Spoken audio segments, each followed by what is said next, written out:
విజయ్ తలపతి కోసం త్రిష తిరుమలలో ప్రత్యేక పూజలు చేస్తూ మీడియా కంటపడింది.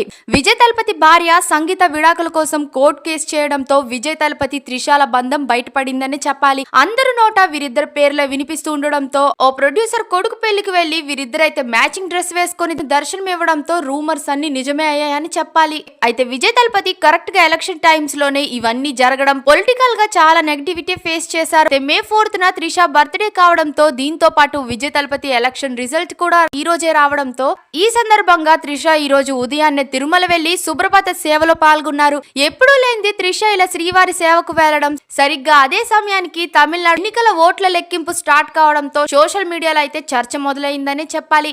విజయ్ తలపతి గెలుపు కోసమే త్రిష పూజలు చేస్తుంది అంటూ కామెంట్స్ అయితే చేస్తున్నారు నెటిజన్లు. ఈ రోజు విజయ్ పార్టీకి ఆశించిన ఫలితాలు వస్తే అటు విజయ్ కు ఇటు త్రిషకు డబుల్ ధమాకా అవుతుందనే పోస్టులు పెడుతున్నారు నెటిజన్లు. అటు త్రిష బర్త్డే, ఇటు విజయ్ పార్టీ సంబరాలు రెండు కలిస్తే త్రిషకు ఇది జీవితంలో ఊహించని బర్త్డేగా మిగిలిపోతుందని చెప్పాలి. అంతేకాక ఇంతకు ముందు త్రిష ఒక ఇంటర్వ్యూలో అయితే నేనే సీఎం అవుతానంటూ ఫన్నీగా చెప్పడం ఆ వీడియో కాస్త వైరల్ గా మారింది. ఇప్పుడు విజయ్ తలపతి సీఎం అయినా సరే త్రిష టీవీకే పార్టీలో చేరుతుందన్న సందేహాలు కూడా మొదలయ్యాయని చెప్పాలి. ఇప్పుడైతే విజయ్ తలపతి సంగీతల విడాకుల కేసు ఈ నెల 23న ఫిక్స్ చేసినట్లు వార్తలైతే వినిపిస్తున్నాయి. మీ అభిప్రాయాన్ని కామెంట్స్ లో తప్పకుండా చెప్పేయండి. మరిన్ని ఫాస్ట్ అప్డేట్స్ కోసం మా ఛానల్ ని సబ్స్క్రైబ్ చేసుకోండి.